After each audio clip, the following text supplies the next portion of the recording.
tal? Muy buenos días. Bienvenidos a esta nueva sesión del Seminario del Posgrado en Ciencias y Tecnologías de la Información.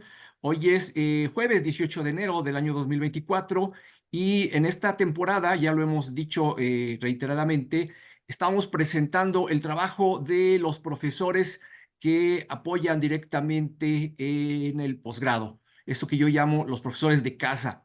El día de hoy nos acompañan dos colegas muy reconocidos y apreciados por la comunidad, como son los profesores, los doctores Elizabeth Pérez y Miguel López, que vienen a platicarnos, a darnos una probadita del trabajo de investigación que desarrollan con su equipo, en el que incluimos, por supuesto, a sus estudiantes de maestría y doctorado. A ver, las comunicaciones modernas implican la formación espontánea, ya me corregirán nuestros invitados, de redes de comunicaciones a una escala tal que los puntos de esa red se están moviendo porque se trata de personas que se encuentran en muchos de los casos en un ambiente confinado, en otros en un ambiente abierto. No estamos hablando de personas que se mueven sobre vehículos, sino personas que se mueven a pie. Y ello mismo nos obliga a estudiar la manera como ocurre este movimiento porque tiene una incidencia en la calidad de los servicios de comunicaciones. Bueno, me da mucho gusto recibir a nuestros invitados y ahora vamos a proceder a leer una pequeña semblanza de nuestros ponentes. Comenzaré con la doctora Elizabeth Pérez Cortés, quien obtuvo el doctorado en el Instituto Politécnico Nacional de Grenoble, en Francia, y previamente realizó estudios de maestría en el IMAS de la UNAM y la licenciatura en la UAM Iztapalapa en computación. La doctora Pérez ha sido profesora investigadora del área de computación y sistemas del Departamento de Ingeniería Eléctrica de esta casa de estudios desde hace más de 3 décadas y ha realizado estancias de investigación en la Universidad Joseph Fourier de Grenoble, la Universidad de los Andes en Bogotá, Colombia, y la Universidad de Electrocomunicaciones en Chofu, Japón. Fue fundadora de este programa de posgrado, el PCITI, y la primer coordinadora de la maestría. Ha dirigido numerosos proyectos dentro de nuestro posgrado, todos relacionados con sistemas distribuidos, que son su principal línea de investigación. Por su parte, el doctor Miguel López Guerrero estudió la carrera de ingeniero mecánico electricista y la maestría en ingeniería eléctrica, ambas en la Universidad Nacional Autónoma de México. En el año 2004 obtuvo el doctorado en ingeniería eléctrica en la Universidad de Ottawa, en Canadá, y ha impartido clases en la Facultad de Ingeniería, en la Universidad Autónoma Metropolitana, Campus Iztapalapa, en donde actualmente es profesor titular de tiempo completo. El doctor López tiene el perfil PRODEP y además pertenece al Sistema Nacional de Investigadores. Imparte principalmente clases de electrónica y desarrolla líneas de investigación relacionadas al desarrollo de protocolos y arquitecturas de redes de comunicaciones. Miguel, Elizabeth, es un gusto tenerlos con nosotros. Bienvenidos y adelante, por favor. Ok, gracias, Ricardo. Gracias por la presentación. Este, pues a todo mundo, todos quienes nos están escuchando y viendo, les agradecemos su presencia.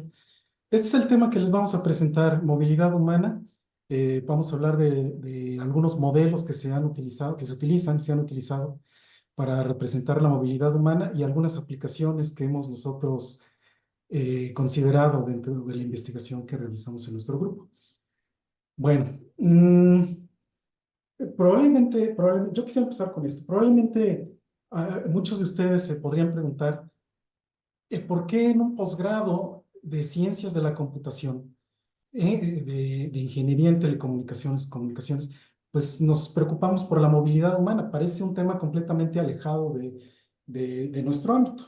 Entonces, el propósito de esta plática es que al final ustedes se den una idea de por qué esto, o queden con una idea, queden convencidos de que este es un concepto importante dentro de nuestro ámbito, de las tecnologías de la información y las comunicaciones. Bueno, y para iniciar, quisiera referirme a este trabajo, que de alguna manera pues ilustra la importancia del tema. Este tema es tan importante que pues ha sido objeto de interés por parte de algunos investigadores sumamente reconocidos como este profesor Barabasi, que quienes hayan oído hablar de redes complejas o en algún futuro las vayan a estudiar, pues van a tener que recurrir a leerlo. Y ha aparecido en publicaciones tan prestigiosas como esta, como Nature. Bueno, qué es lo que ellos dicen acerca de la movilidad humana?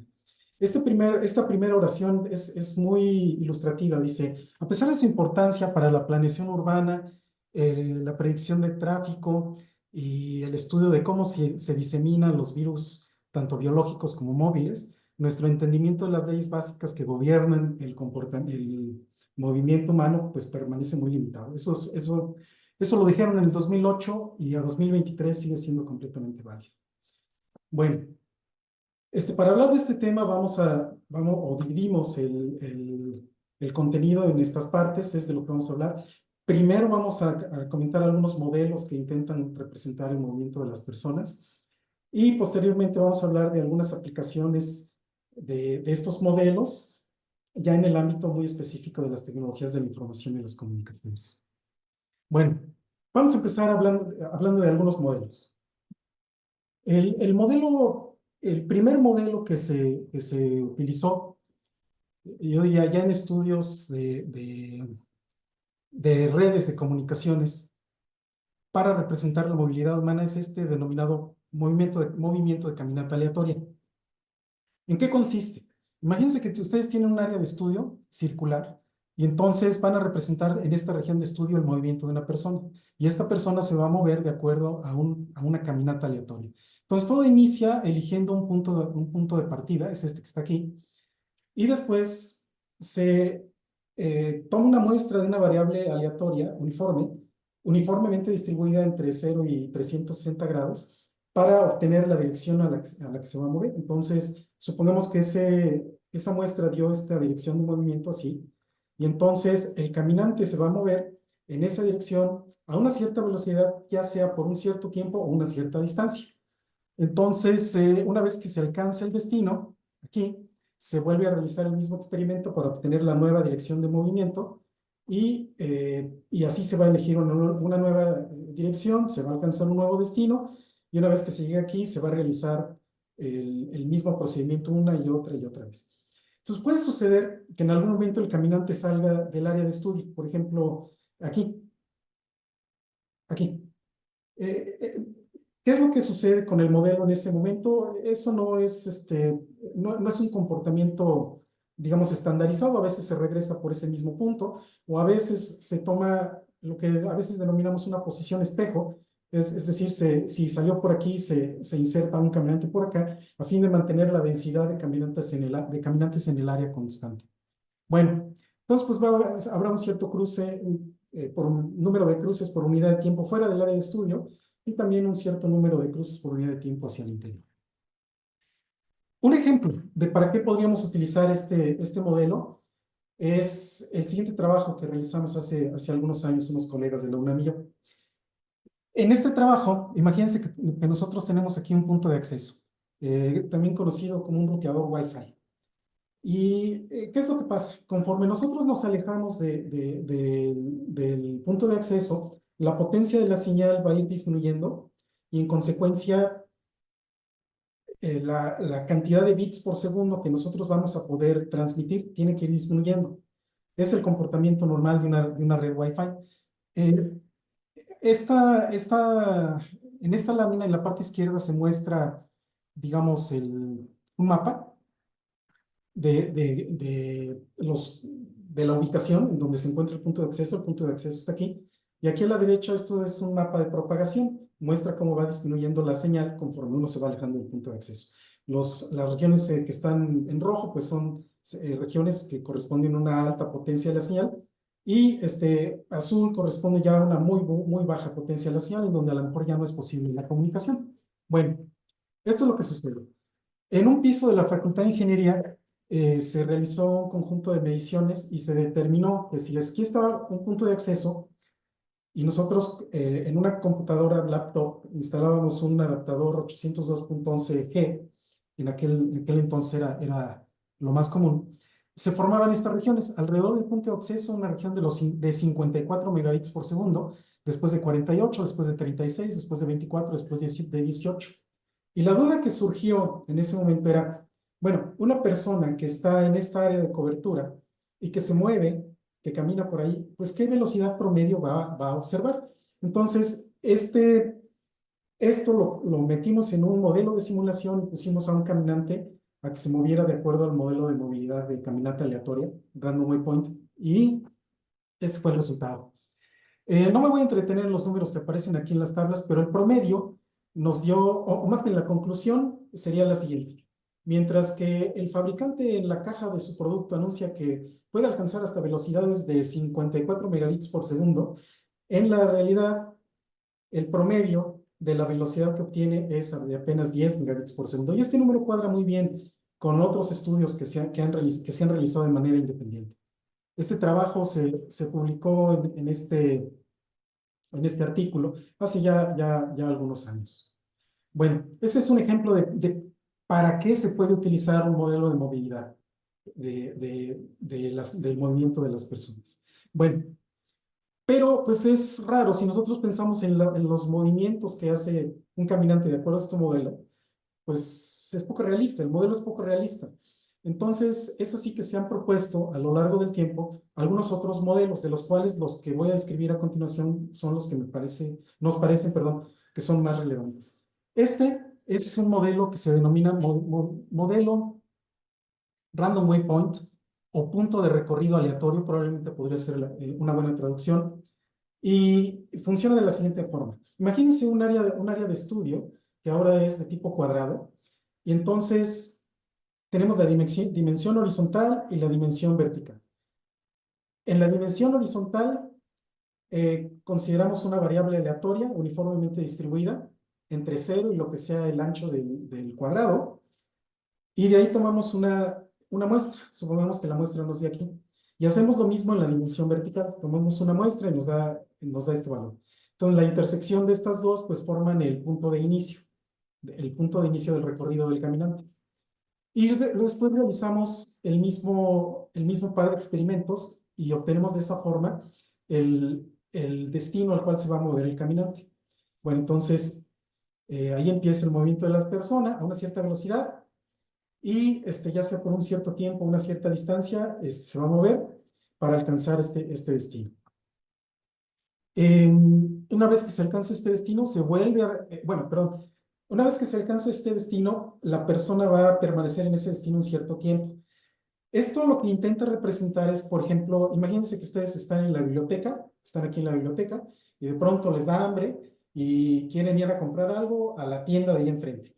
Entonces van a la tienda y este tiempo de pausa lo que intenta representar es el tiempo en el que la persona que está despachando, pues, les da lo que ustedes compran, les cobra, les da el cambio, etc. Y después eligen un nuevo destino y se moverán a ese nuevo destino. Y una vez que llegan a ese destino, pues, dependiendo de la actividad que vayan a realizar allá, pues estarán en ese destino un cierto tiempo.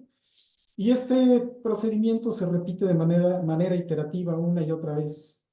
Y bueno, este es el modelo de punto de recorrido aleatorio o random waypoint. A continuación les voy a mostrar una simulación que aparece en un video de YouTube para ilustrar cómo es que ocurre el movimiento de un conjunto de personas que se mueven de acuerdo a este modelo, ¿no? Que se pudieran mover de acuerdo a este modelo. Algunas cosas que es conveniente identificar aquí es que independiente de cómo estén los caminantes ubicados al inicio de la simulación, este modelo de movilidad tiende a agruparlos al centro. Si ustedes se fijan, la mayoría de los caminantes están ubicados aquí al centro y aquí en la periferia pues hay muy pocos caminantes. Y repito, esto es independiente de cuáles hayan sido las ubicaciones iniciales de todos los caminantes. Esa es una desventaja del modelo que digo se ha atacado de una u otra forma. Pero si ustedes reflexionan también acerca de este modelo, pues tampoco no es, tiene cierto grado de realismo, pero como que se aleja de lo que nosotros podríamos hasta cierta medida de lo que nosotros podríamos recordar que es el movimiento de las personas. Entonces, a continuación les voy a mostrar un video muy bonito de lo que le llaman la Puerta del Sol. Es una plaza en Madrid. Y les pediría que pusieran atención a la manera en la que las personas se mueven, a ver y sobre todo qué diferencias podrían ustedes identificar con el modelo de punto de recorrido aleatorio. Aquí va. Tiene música el video, pero probablemente no se escuche y no quisiera invertir tiempo en buscar aquí la opción. Entonces, aquí va el video.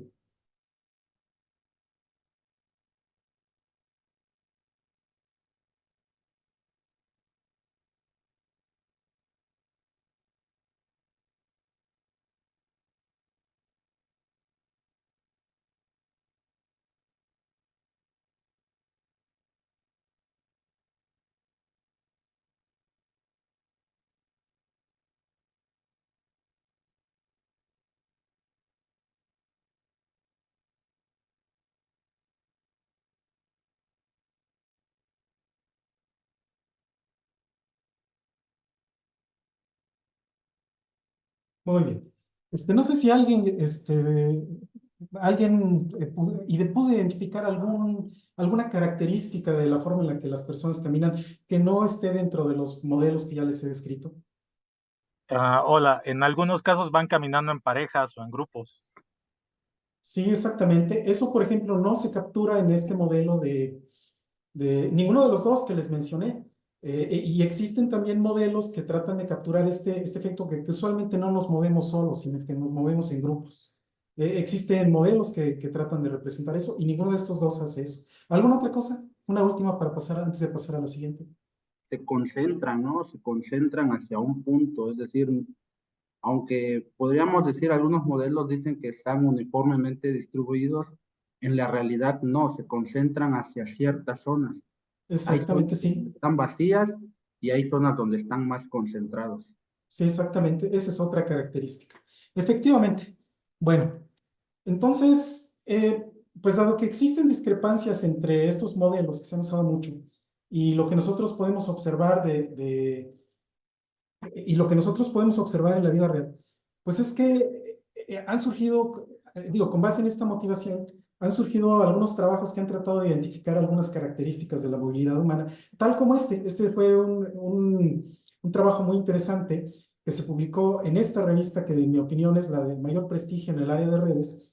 Y de aquí, pues simplemente quisiera que ustedes se fijaran en lo que dicen estos autores. En ese recuadro dice: los modelos de movilidad comúnmente utilizados en redes son el modelo de caminata de punto de recorrido aleatorio, que ya les comenté, o el de caminata aleatoria, tal como el Brownian Motion, y algunos de movilidad markoviana.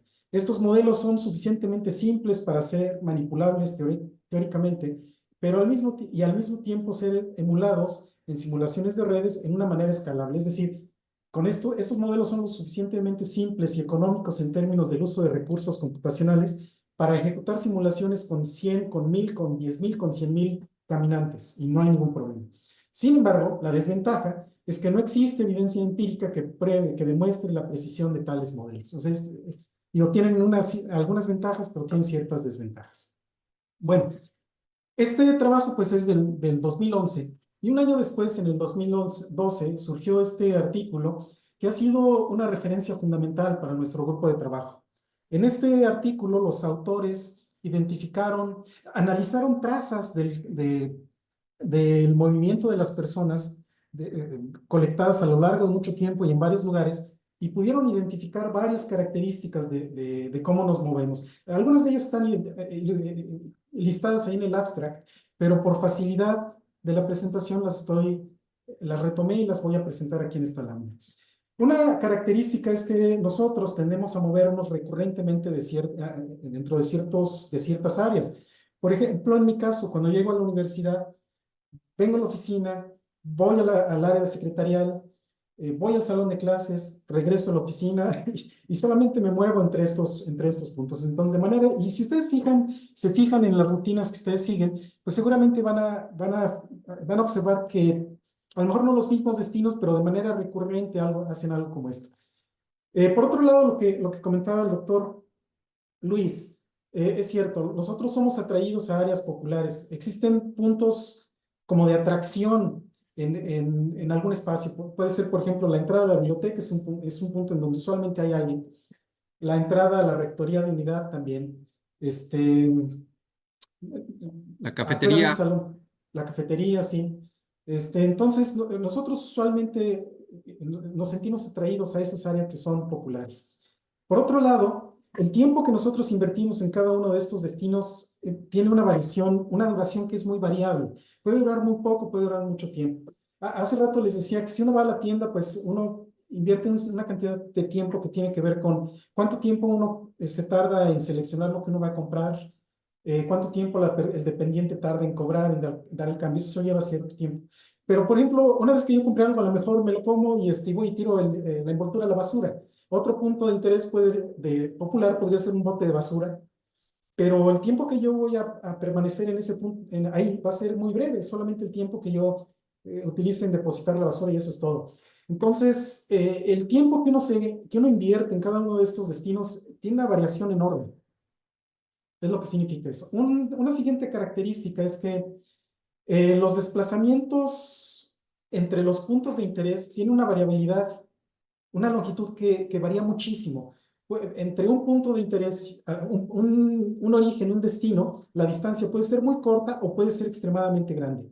Tiene una variación muy grande. Y además, dicho de manera muy elegante, nosotros los humanos nos movemos con un cierto grado de planeación. Eso quiere decir que, por ejemplo, si yo llego a la unidad y mi intención para ese día es ir de la rectoría de unidad a las canchas, visitar las canchas de tenis o de fútbol y después, bueno, la biblioteca y la oficina, pues yo lo que voy a hacer es más o menos recorrer en ese orden. Lo que probablemente no haga es llegar a la rectoría, ir a la oficina, regresar a la rectoría, ir a la biblioteca, regresar a la rectoría, ir a la cancha, a las canchas de fútbol, ¿no? O sea, rara vez haríamos eso. Eso significa que nosotros tendemos a planear nuestros viajes, en otras palabras, a minimizar el esfuerzo, y en otras palabras, pues somos medio flojos. Y digo, por eso decía hace rato que de manera más o menos elegante, pues tenemos un cierto grado de planeación en nuestros viajes. Por último, la velocidad a la que nosotros nos movemos cambia, las personas no se mueven a la misma velocidad todas, sin embargo tenemos más o menos una velocidad promedio y alrededor de esa velocidad promedio pues una cierta desviación estándar. Algún estudio por ahí ha indicado que la velocidad de movimiento de las personas se distribuye como una variable aleatoria gaussiana, de media 1.36 metros por segundo. Bueno, en nuestro grupo de trabajo, conformado por el doctor Giovanni, la doctora Elizabeth y yo, generamos este trabajo, que es el primer modelo de simulación de eventos discretos que incorpora este modelo de movilidad, el modelo de movilidad SLO, y está disponible para quien lo quiera utilizar a través del simulador de eventos discretos Omnet. Bueno, ahora les voy a platicar de una aplicación al análisis de redes MANET. Bueno, ¿qué es una red MANET? Tenemos que empezar por ahí. Imaginemos que existen estos dos, un nodo transmisor, un nodo receptor, pero no se pueden ver entre sí, no se pueden comunicar porque la transmisión de este va a llegar cuando mucho a este punto y la transmisión de este va a llegar cuando mucho a este punto. Entonces, pues no se pueden comunicar. Sin embargo, si hubiera un tercer nodo, un caminante que se mueve y de buena suerte se sitúa ahí en el área de traslape entre estos dos, entonces puede ahora ser posible una comunicación, ya que este podría enviar sus datos a este y este a su vez los podría retransmitir a este otro. Y la respuesta podría igual venir de este, llegar a este y este los podría retransmitir a este otro nodo. El problema, esto es una buena idea, pero el problema es que el que se mueve pues no tiene por qué quedarse ahí, se puede mover, seguir moviendo y en ese momento se rompe la comunicación. Entonces, un problema fundamental es saber, pues, cuánto tiempo dura una ruta y qué servicios. Y otro problema es qué servicios se podrían prestar en una red que se arma de esta forma. Bueno, este fue el problema que motivó la investigación del doctor Michael Pasco. Y en aquel entonces él obtuvo pues obtuvo dos resultados. Un resultado es medir, dependiendo del número de nodos que se ponen como en cadena para comunicar una fuente con un destino, medir cuánto esperamos que dure la ruta. Ese fue un resultado. Y el otro resultado es, obviamente, por cada nodo que uno agrega a la ruta, está uno incorporando un punto de falla, y entonces aquel eslabón que sea el primero en romperse, pues va a romper toda la ruta, y por lo tanto también, para que una ruta sea válida, pues debe durar un cierto tiempo, lo suficientemente largo para que haya la posibilidad de que llegue una transmisión desde un extremo a otro de la red, y eso fija un límite a qué tan grande o cuántos nodos nosotros podemos colocar en una ruta. El primer resultado lo presentó en ese trabajo, en el que tuve la fortuna de participar, y el segundo trabajo, el tamaño de la red, pues se presentó en este otro trabajo en el que también tuve la fortuna de participar. Ahora bien, sucede que si nosotros hacemos la cuenta de qué modelos de movilidad se han utilizado para estudiar el comportamiento de las redes MANET, nos vamos a dar cuenta que en los últimos 30 años aproximadamente, prácticamente el 90 y tantos por ciento de todos los trabajos han utilizado el modelo Random Waypoint, el modelo de punto de recorrido aleatorio. Y una pregunta evidente ya a estas alturas es la siguiente. Creo que ya es claro que ese modelo no representa todas las características del movimiento de las personas. Y la pregunta es, pues, ¿cómo se afectaría todo lo que sabemos acerca de las MANET si nosotros, en lugar de usar ese modelo, utilizamos un modelo más realista como el modelo SLO que les acabo de comentar? Entonces, esta pregunta de investigación la tomamos como punto de partida para un trabajo que realizamos en colaboración la doctora Elizabeth, el doctor Giovanni y servidor.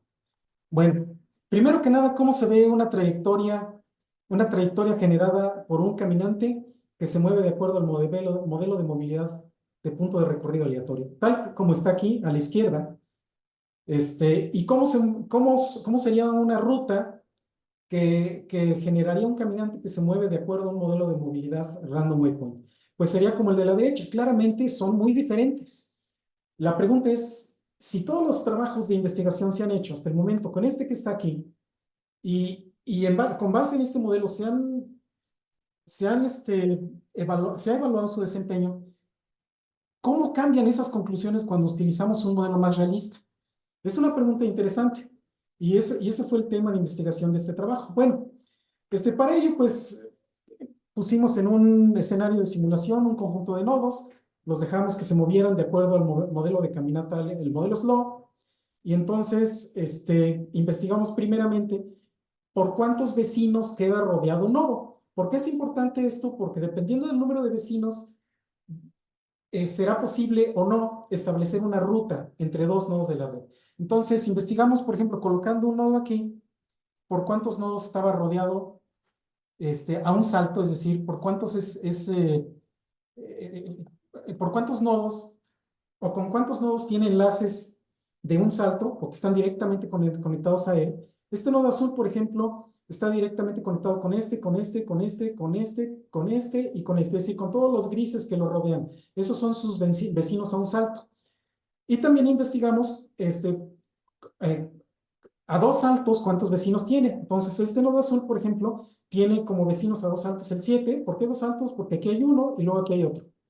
El 6 también es un vecino a dos saltos, porque también para llegar al 6 desde el azul tendría que hacer un salto aquí y luego otro salto acá. Y si se fijan, todos los nodos amarillos son vecinos a dos saltos del nodo azul.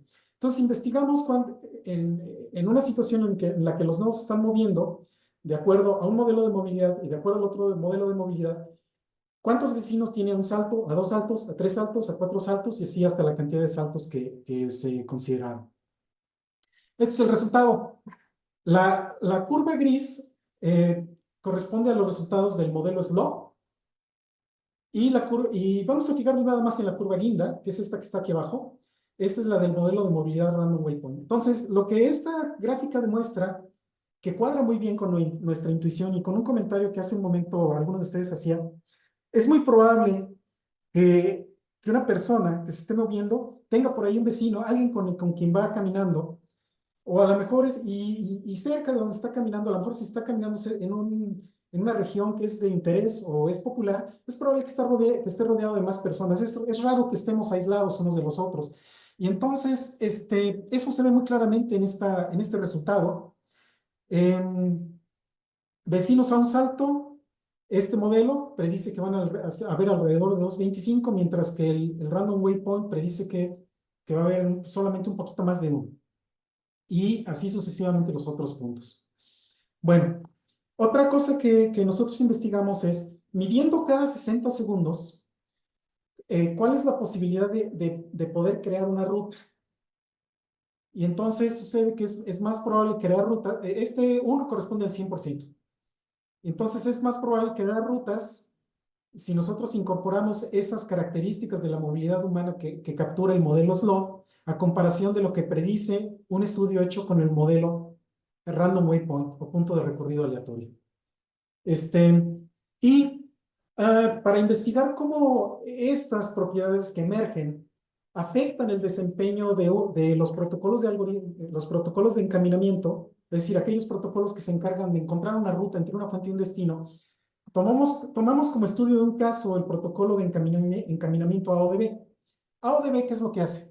Supongamos que este nodo quiere comunicarse con este que está acá. Entonces, AODB lo que hace es, empieza a buscar una ruta y en algún momento podría determinar que para llegar de aquí, por ejemplo, a un paquete que se genera aquí se debería enviar a y luego tendría que enviarlo finalmente al destino. Eso es lo que hace el protocolo de encaminamiento. Bueno, ¿qué resultados obtuvimos? Primero, esta es una gráfica que muestra las veces que fue posible encontrar una ruta en el eje vertical y en el eje horizontal, a cuántos saltos, una ruta de un salto, de 2 saltos, de 3 saltos, etc. Entonces, conforme las rutas se incrementan, pues es más difícil encontrar los destinos porque obviamente se van moviendo. Sin embargo, la tasa de éxito es más alta con este modelo, que recuerden, incorpora mucho de lo que conocemos en la actualidad de cómo se mueven realmente las personas, con respecto a este otro modelo que está simplificado, que es implementable fácilmente, pero que no captura muchas de las propiedades del movimiento de las personas. Entonces es más fácil encontrar un destino en la realidad que lo que los estudios han concluido en muchas ocasiones. ¿Cuánto dura una ruta? Lo que nos dice el modelo SLO es que es probable que una ruta llegue a durar, si es de un salto, alrededor de 1.200 segundos. Si es de 2 saltos, alrededor de 800 segundos. Y así sucesivamente. Mientras que el modelo Random Waypoint predice que las rutas no van a durar mucho, 100 segundos, cuando mucho 100 segundos, 100 segundos, 100 segundos. ¿Por qué es esto importante? Porque una de las conclusiones de los estudios de investigación relacionados a las MANET fue que estas redes es una idea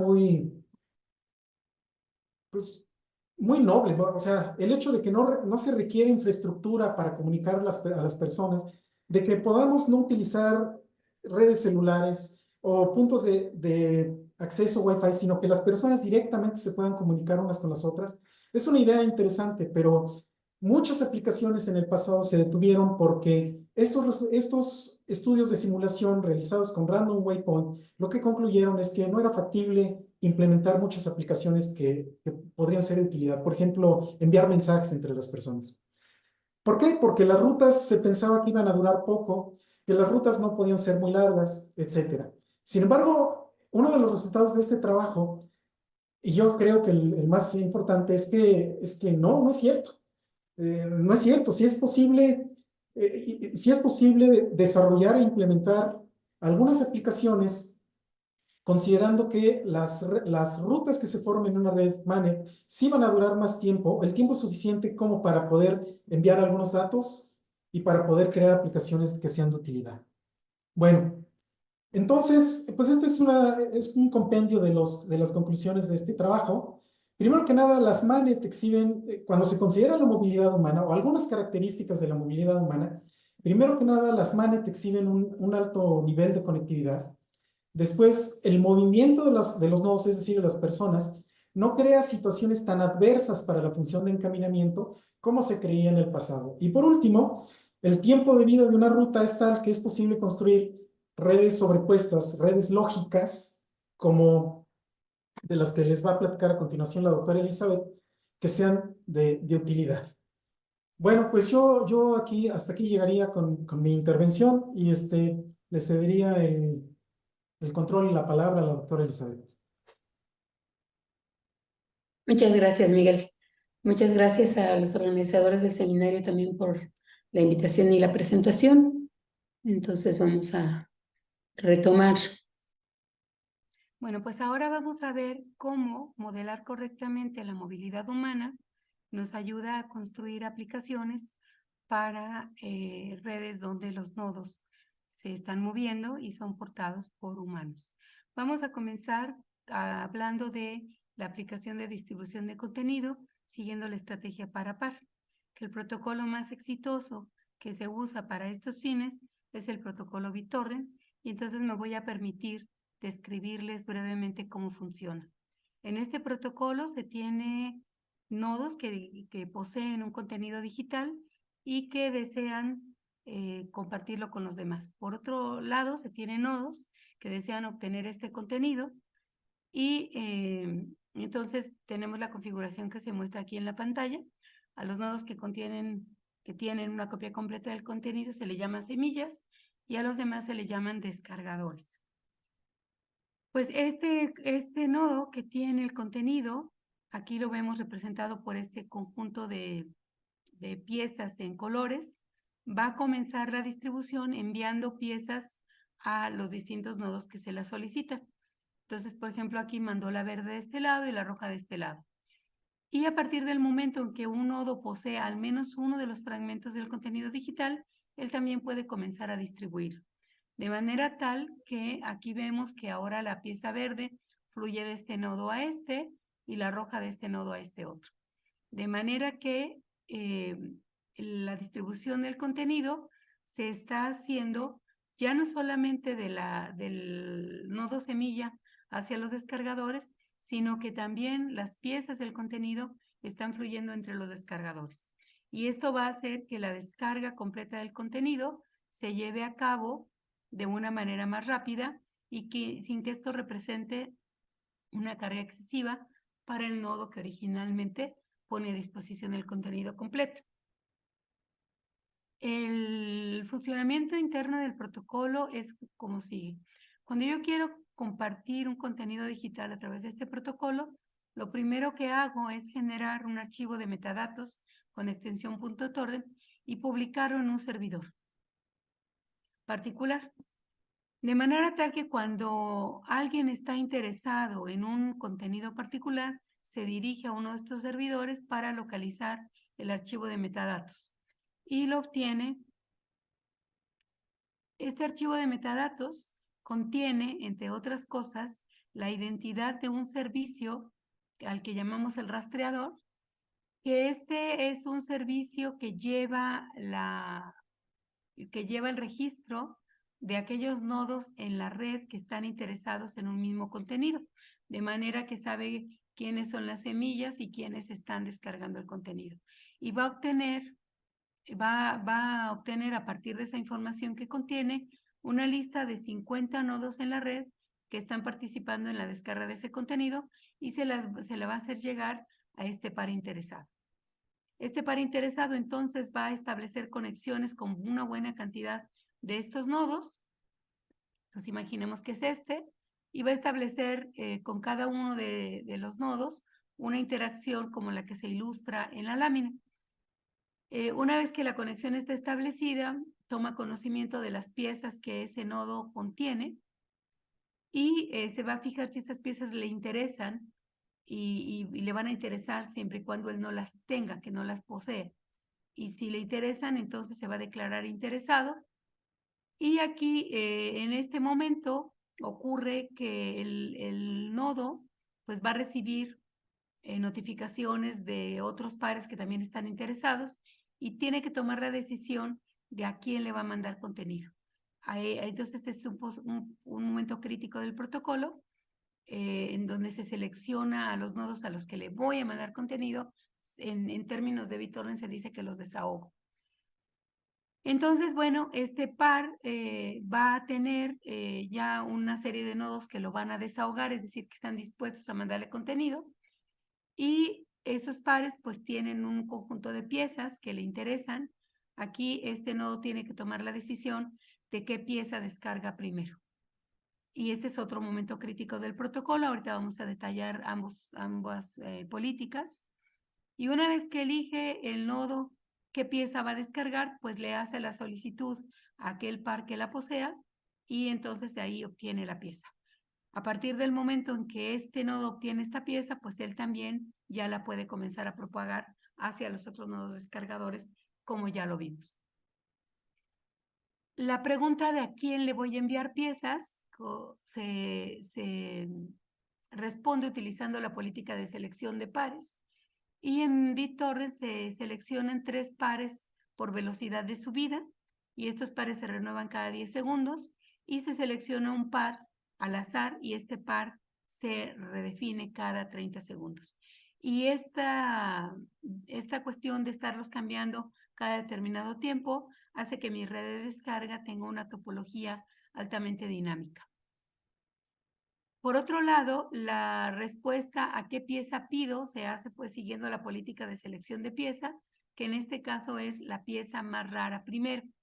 Como ya decíamos antes, cada uno de los pares con los que establece conexión otro par que quiere descargar el contenido, le notifica las piezas que tiene en su poder, y de esa manera este par puede saber que en su entorno la pieza 0 existe en 3 ejemplares, la pieza 1 existe en 2 ejemplares, la pieza 2 no existe y la pieza 3 existe en 1 ejemplar.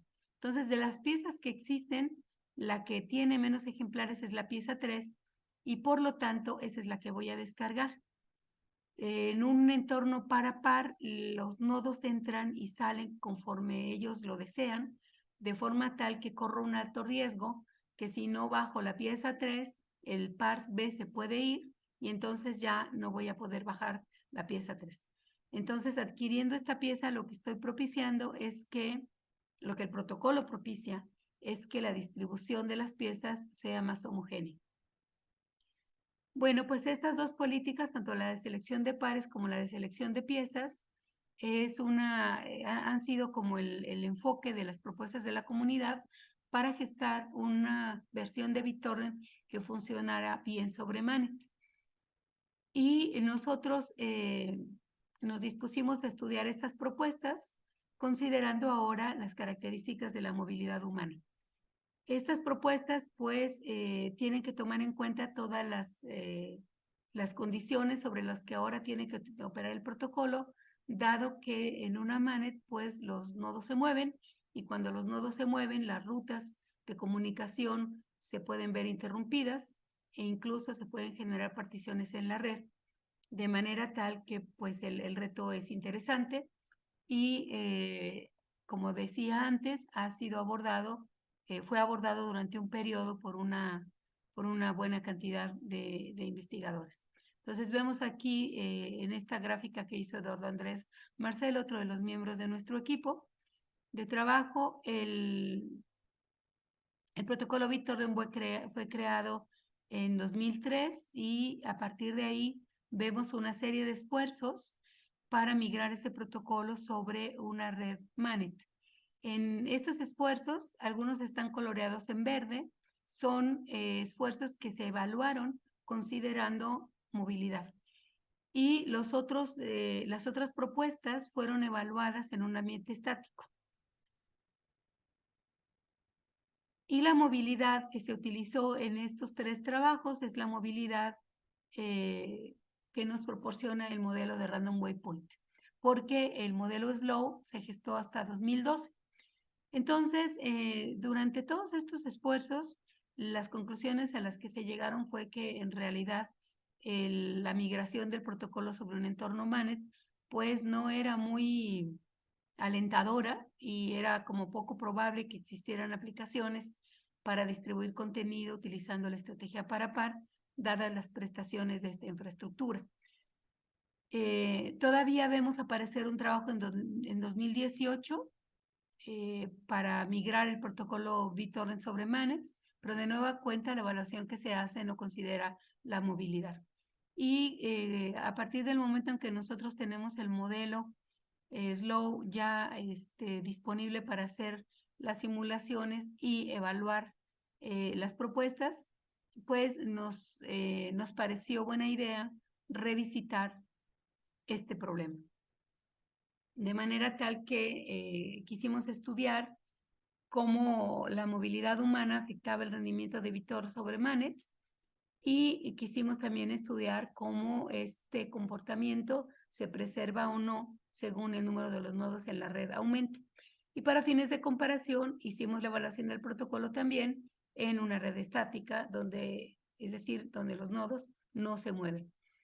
En esta gráfica estamos observando cómo crece el porcentaje de descargas completas, es decir, conforme nos movemos aquí hacia este lado, hay un número mayor de nodos en la red que completaron su descarga. Entonces vemos que al principio la descarga tarda en arrancar, tenemos una sola semilla en el escenario, de manera que esto es normal. Y vemos que al final, pues los últimos nodos tardan un poquito también en adquirir las piezas para tener una descarga completa. Observamos también que mientras más nodos hay en la red, pues más tiempo se tarda la descarga completa. Y vemos que el contenido se distribuye completamente entre 4 y 6 segundos, más o menos, entre 4 y 6 minutos, perdón. Por otro lado, cuando hacemos este mismo experimento sobre una manet, donde los nodos se están moviendo de acuerdo a la movilidad humana, vemos que la descarga completa se lleva entre 40 y 60 minutos, dependiendo del tamaño de la red. Pero aquí una cosa que es bien interesante de observar es que las curvas están al revés que en el caso estático. Aquí, mientras más nodos tenemos, más rápido se completan las descargas en todos los nodos. Esto se debe a que cuando el número de nodos crece, pues la diversidad de las piezas aumenta, es decir, los nodos que se van moviendo, que se acercan a mí, me van a traer piezas que antes no existían en mi entorno, y eso también puede hacer que haya más nodos que pueden compartir las mismas piezas, y por lo tanto el tiempo de descarga completa para todos los nodos, pues decrece. Por otro lado, quisimos observar el efecto del modelo de movilidad que estábamos utilizando en nuestras simulaciones y ver si esto cambiaba de alguna manera las conclusiones a las que llegábamos. Y aquí vemos en gris el modelo Random Waypoint y vemos que en un principio pues sí hay una ventaja de tener más nodos en el entorno cuando estamos midiendo el tiempo promedio de descarga, pero ya cuando la cantidad de nodos aumenta de manera considerable, pues vemos también que el tiempo que consume el protocolo se hace bastante más grande. Sin embargo, cuando consideramos que los nodos se mueven de acuerdo a Slow, vemos aquí que la cantidad de tiempo promedio de descarga, el tiempo promedio de descarga se reduce conforme aumentan la cantidad de nodos. Esto lo observamos hasta 300 nodos y después empieza a aumentar. Sin embargo, el aumento que se da es relativamente suave y entonces esto nos permite afirmar que la distribución de contenido escala cuánto los nodos se mueven bajo Slow, porque Slow distribuye los caminantes en varias áreas confinadas formando cúmulos dispersos y esto evita, por lo tanto, la formación de un único gran cúmulo, que es lo que normalmente sucede bajo Random Waypoint, y evitamos así los altos niveles de congestión. El trabajo futuro respecto de esta línea, de evaluar cómo migrar BitTorrent sobre Manets, pues ya está bastante avanzado. Por un lado, el maestro Juan Alberto Alcántara Soria ya hizo una evaluación paramétrica de los parámetros importantes de BitTorrent y midió el efecto que este cambio en los parámetros tenía sobre redes ad hoc. Y el maestro en ciencias, Eduardo Andrés Marcelo, hizo lo propio sobre una Manet. Esos resultados aún están pendientes de publicar. Por otro lado, en la evaluación de las propuestas de la comunidad, pues como ya les había mencionado, esas propuestas o fueron evaluadas de manera estática solamente o considerando un modelo de movilidad que no es fiel a cómo nos movemos los humanos. Entonces, en su tesis de maestría, el maestro Eduardo Andrés Marcelo hizo la implementación de las propuestas de la comunidad y las evaluó sobre una Manet, considerando que los nodos se movían bajo slow. Esos resultados ya los tenemos listos en esta tesis y nos hace falta evaluar esas mismas propuestas sobre una red ad hoc para el contraste. Y finalmente también por ahí hemos gestado algunas propuestas propias que también nos hace falta implementar y evaluar y por supuesto comunicar posteriormente. La referencia al trabajo que les acabo de presentar es esta que ven ustedes en pantalla para quienes deseen conocer los detalles finos del trabajo. Muy bien, otro trabajo que hicimos con esta aplicación de distribución de contenido tenía que ver con utilizar información extraída de las redes sociales. En este caso estamos considerando pues un grupo de personas que se mueven en un área, en un mismo espacio, y entre estas personas pues hay personas que van juntas, digamos que tienen una relación más cercana, digamos amigos, y personas que pues están ahí simplemente compartiendo el espacio, pero que no tienen relación entre ellas, y esos son los que denominamos no amigos.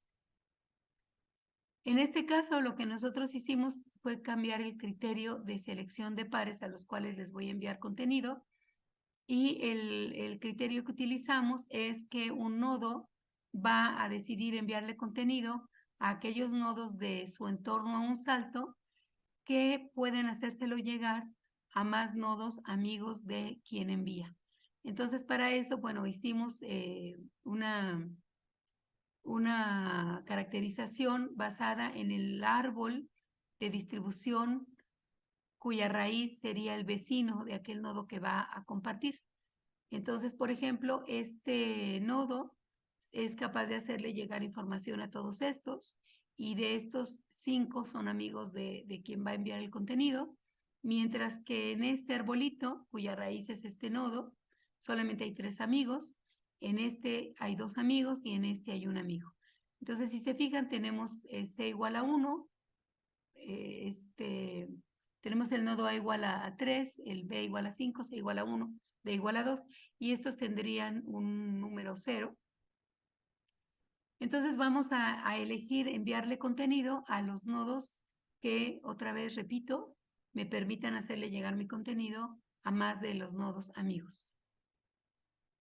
Entonces para esto se modeló la red social, se creó una red social sintética de acuerdo a un modelo libre de escala, se hizo un algoritmo para posicionar a las personas, se asignaron los pesos como ya lo acabo de describir, y se evaluó todo esto en una red ad hoc inalámbrica. Nos hace falta la evaluación en una red con movimiento porque los tiempos de las tesis de maestría pues son muy cortos, y se utilizó un modelo de simulación de BitTorrent. Los resultados que ahí obtuvimos son bastante alentadores porque en todos los escenarios que nosotros evaluamos encontramos que nuestra propuesta, la que denominamos Club BitTorrent, se comporta bastante mejor que el BitTorrent original. Y cuando evaluamos otras propuestas, por ejemplo, la negra es la nuestra, donde todos los nodos, los 4 nodos vecinos, se seleccionan de acuerdo al criterio que ya describí. Y la rojita, 3 se seleccionan de acuerdo a este criterio y 1 de acuerdo a la velocidad de subida, que es el criterio original de BitTorrent. Y vemos aquí pues que a final de cuentas nuestra propuesta sigue presentando ventajas.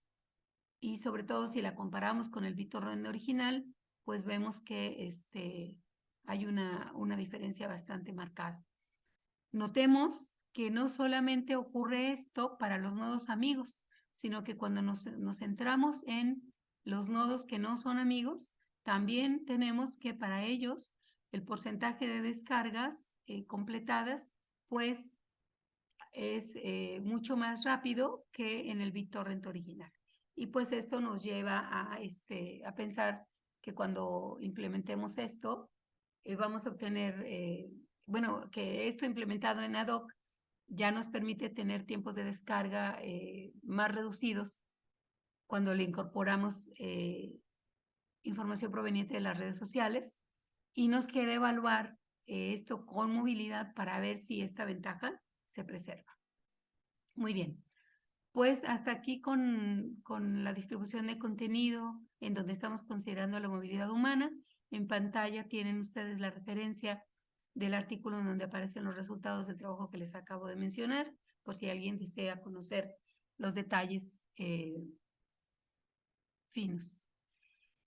Ahora les voy a hablar de otro tipo de aplicación, que es la aplicación de sistemas crowdsourcing. Vamos a ver qué es el crowdsourcing. Bueno, el término proviene de la unión de los términos CRAD y outsourcing. Y esta es una estrategia de trabajo en la que una tarea queda expuesta ante una multitud, de ahí el término crowd, una multitud de potenciales realizadores, y en consecuencia es más factible que se lleve a cabo con éxito. El término outsourcing, pues, me habla de la externalización de tareas. Entonces, cuando yo pongo la tarea y se la ofrezco a una multitud de potenciales realizadores, pues lo que estoy haciendo es outsourcing de esa tarea. Hay una variante del crowdsourcing, que es el crowdsourcing espacial, y en este caso estamos hablando de tareas que se deben de llevar a cabo en una localidad específica, de manera que eso implica que quienes acepten realizar la tarea se tienen que desplazar hacia allá. Entonces, en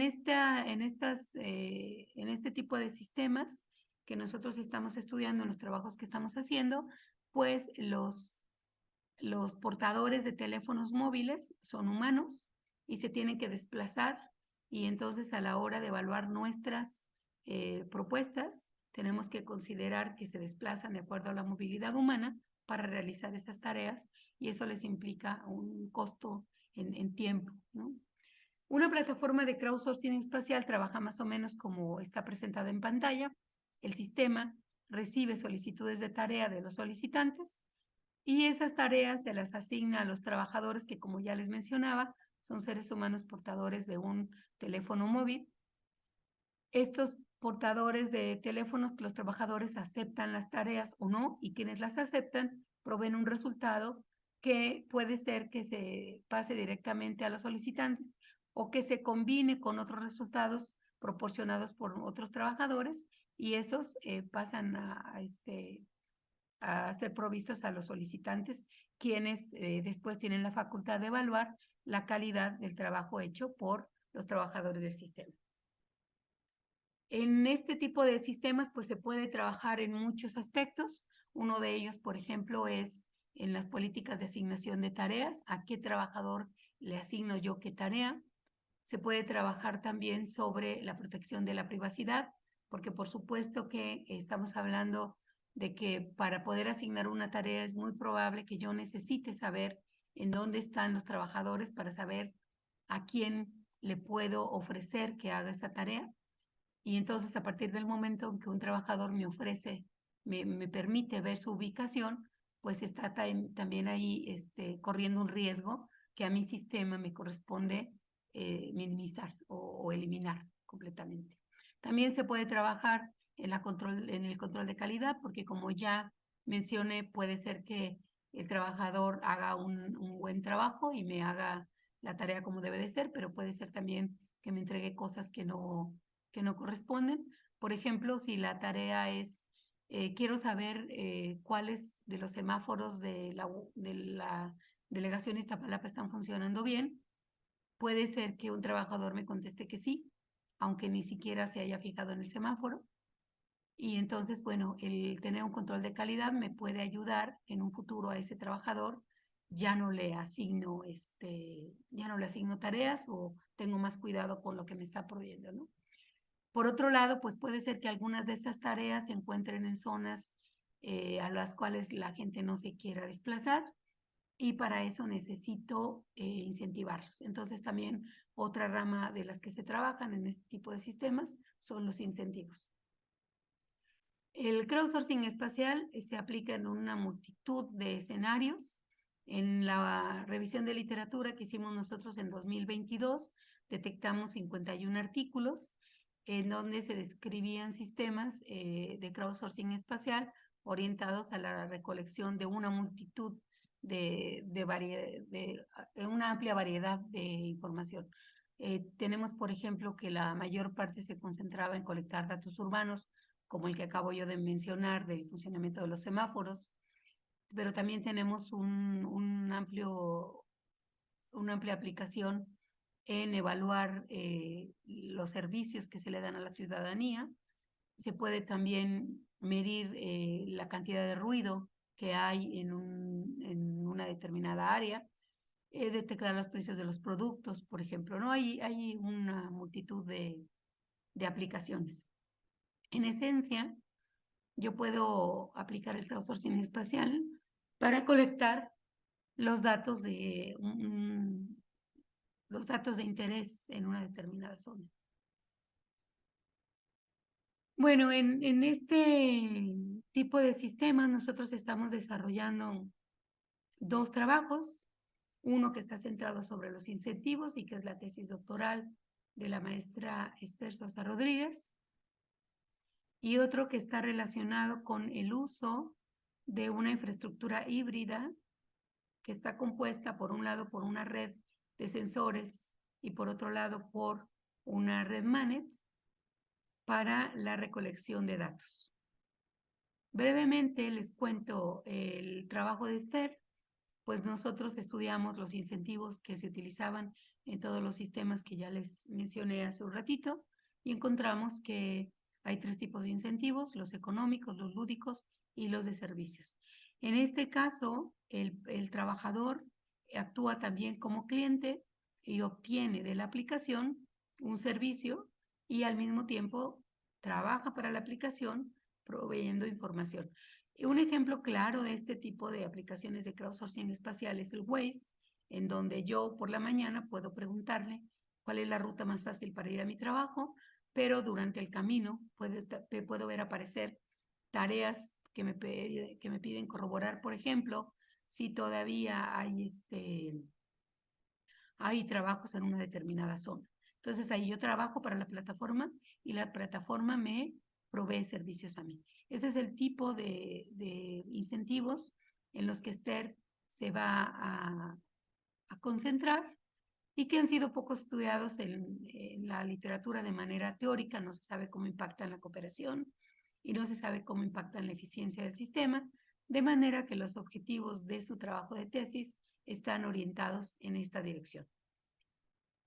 Estamos buscando, pues, hacer incentivos que motiven a los usuarios a llevar a cabo la recolección de datos en este tipo de sistemas, considerando que tanto los participantes como las tareas son conjuntos dinámicos.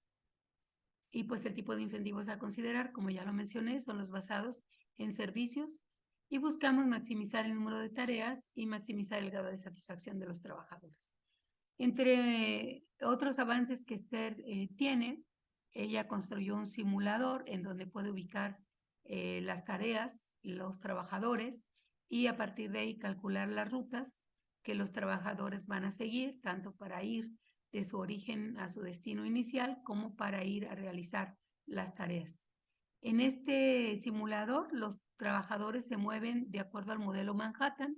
En el modelo Manhattan no podemos considerar que los nodos se mueven de manera recta porque estamos pensando en que es un ambiente urbano que tiene construcciones y por lo tanto el ser humano se tiene que mover esquivando estas construcciones como se observa aquí. Y entonces de esta manera recuperamos aquí elementos de cómo se mueven los humanos para poder hacer este simulador. Aquí vemos, por ejemplo, 2 trabajadores, el que sigue la ruta azul y el que sigue la ruta verde, y una tarea ubicada en este punto, y por otro lado el desvío que le implicaría al trabajador 1 y el desvío que le implicaría al trabajador 2, que son pues estos elementos que utilizaremos, que se utilizan para decidir si se recomienda o no una tarea a un trabajador. Por otro lado, el trabajo de Eduardo Andrés Marcelo, el maestro Eduardo Andrés, como ya les decía, consiste en la recolección de datos.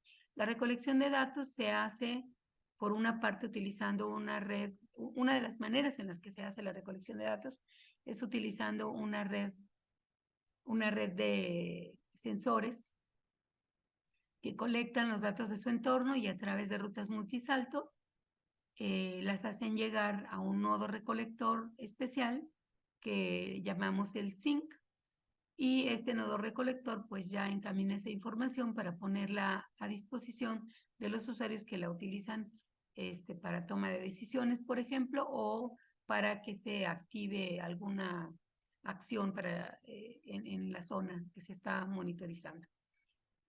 Bueno, en estas redes de sensores inalámbricas existen retos que están relacionados en su mayor parte con la energía de los nodos, que una vez que se agota, pues puede estorbar este encaminamiento multisalto de los nodos, de la información a través de los nodos inalámbricos, y entonces buscando que la energía se preserve durante más tiempo y que la red entonces esté funcionando durante más tiempo, acudimos a estos nodos móviles que ahora están en todos lados. Aquí les presento la predicción que se hace para la cantidad de dispositivos móviles que habrá para el 2030. Estamos hablando de alrededor de 50 miles de millones de teléfonos inteligentes conectados en el mundo.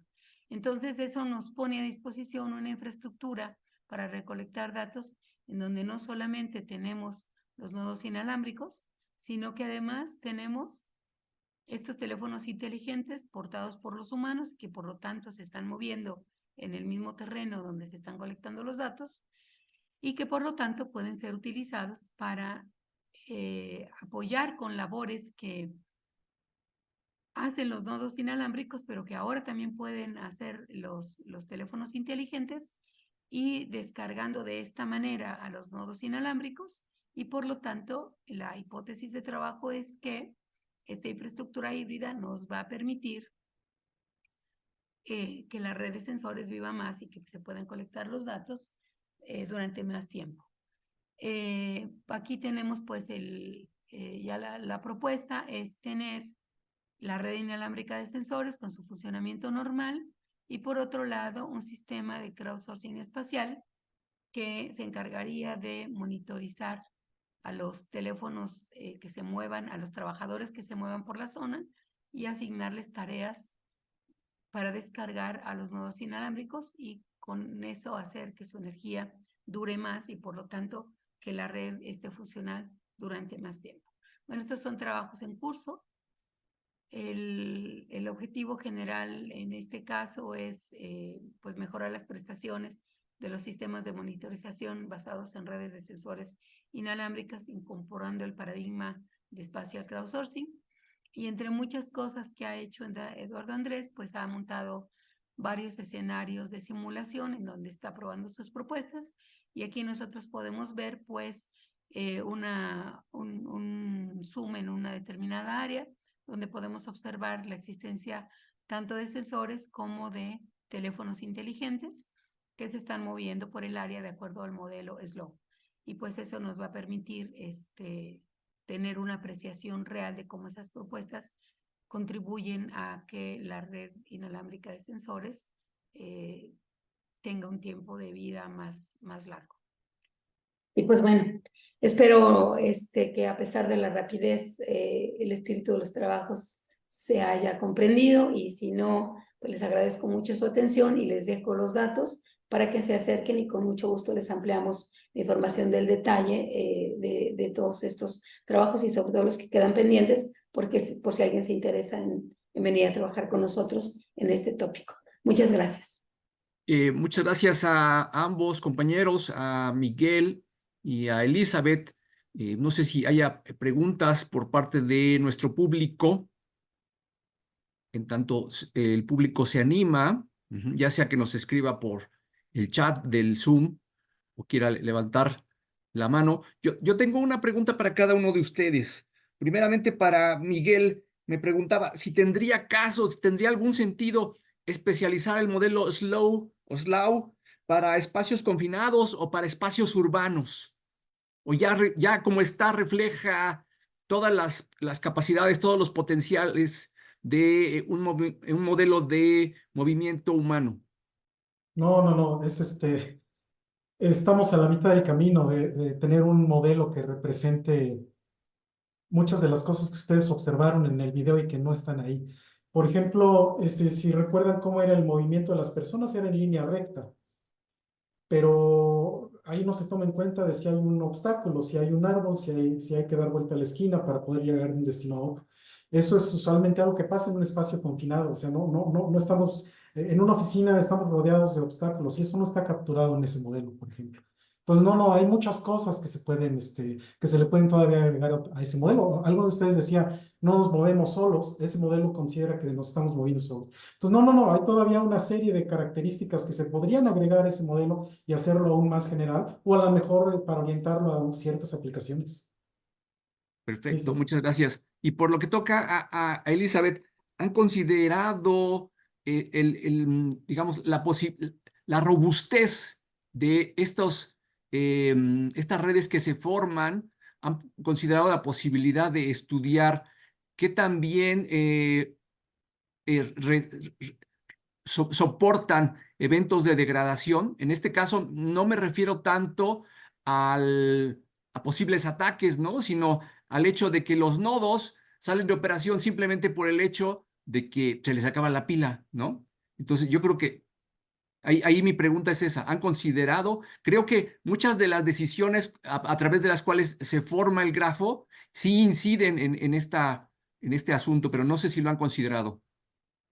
En realidad, el paradigma para par ya contiene con estas degradaciones por ausencia, porque cuando estamos hablando de sistemas para par, estamos hablando de sistemas altamente dinámicos, donde los nodos deciden cuándo entran y cuándo se retiran. De manera que un protocolo pensado para ese contexto ya tiene redundancias. Por ejemplo, les hablaba yo de esta política de contactar a los nodos de todos los que el rastreador me informó. Yo no me voy a contactar a uno solo, sino que voy a contactar a 40 de ellos y 40 de ellos me van a informar de las piezas. Entonces, eso implica 40 posibles fuentes de datos, y si algunos de ellos se van, pues me quedan todos los demás.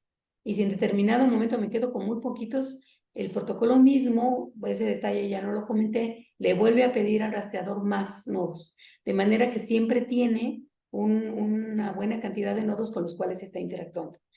Muy Y bien. por otro lado, esta política de la propagación de la pieza, de pedir siempre la más rara, tiene también como finalidad contender con la ausencia de aquel que tiene una pieza en ejemplar único, por ejemplo.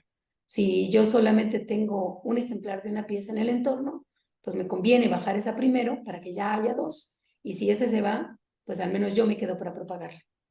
Entonces ya hay una serie, todos los protocolos para par ya tienen mecanismos involucrados que permiten contender con las ausencias repentinas. Ahora, ahí el asunto, cuando lo migramos a una MANET, tenemos que adaptar esas estrategias, porque además de que se van porque el usuario quiere, pues se van porque el usuario se mueve. Y ahí es donde estos resultados del trabajo que se hizo, pues traen la luz de que la movilidad no solamente es un factor adverso, sino que también es un factor que puede favorecer, porque cuando un nodo con una pieza ausente en mi entorno se mueve hacia mí, pues ya eso me permite quizá avanzar en mi descarga. Entonces ahí les decía, ya tenemos algunas propuestas, pero todavía no terminamos pues no se han evaluado, ¿no? Entonces vamos en esa dirección, pero cuando uno dice para par, tiene que contender con eso. Perfecto, muchas gracias, Elizabeth. Pues no sé, Luis Alberto, si tú quieras ¿Hace alguna otra pregunta alguien de nuestro público? Sí, igual tengo una pregunta para cada uno de los expositores. Primero, para el doctor Miguel López. En esta parte, cuando mencionas y inicias la presentación colocando un punto de acceso y viendo la propagación de la señal, y de ahí se deriva la inquietud y la necesidad de estudiar este problema de movilidad para tener con mayor certeza de la intensidad de la señal en cada punto. También es una de las ventajas. ¿Han considerado comparar estos modelos de movilidad con las nuevas tecnologías, por ejemplo, con beamforming? En vez de Es- tener un solo punto, bueno, sí, sigue siendo un solo punto de acceso, pero con un arreglo de antenas para propagarse y ver cómo impacta el modelo de movilidad en este ambiente. Bueno, este trabajo lo realizamos en el 2009 cuando el estándar más actual era 802.11g. O sea, todavía no llegaba al 802.11n, que es el que hace esto que comentas, los arreglos de antena, y MIMO, por ejemplo. Eh, digamos que hasta ahí llegó ese trabajo, ya nos dedicamos a otra cosa, pero eso sería una buena, digamos, una buena continuación de ese trabajo. Ahora, cómo se afecta el desempeño cuando lo que tenemos son transmisores, receptores que no nada más tienen una antena, sino tienen arreglos de antenas en ambos lados? A lo mejor seguramente van a haber algunos cambios, pero no lo hemos hecho. Es una buena posibilidad para un trabajo de investigación futura. Sí, porque he visto algunos trabajos en donde parten vamos a colocar puntos de acceso o antenas transmisoras uniformemente, ¿no? Distribuidas. Y dado que los usuarios se distribuyen uniforme, y a lo mucho que he visto es colocar antenas y usuarios con distribuciones de Poisson. Entonces es una área de cobertura irregular y también la distribución de los usuarios irregulares. Pero este modelo de movilidad, ahora, ¿qué pasa si colocamos la distribución de los puntos de acceso con movilidad, ¿no? Aparte de los usuarios, ahora los puntos, eso impactaría mucho, sería más real. Oh, eso es interesantísimo. No quisiera abusar de su paciencia, pero y voy a dar una respuesta rápida que creo que viene mucho al caso. Sucede que, si ustedes recuerdan el movimiento de las personas en el modelo Slow, habían puntos de recorrido que estaban ubicados, que estaban como en racimos. Eso es más cercano a la realidad y sucede que los puntos de interés tienen características se distribuyen como fractales, no son simplemente cosas, los puntos de interés no son simplemente puntos puestos al azar en un área de estudio o no corresponden exactamente a cómo lo predice una distribución de acuerdo a puntos de Poisson.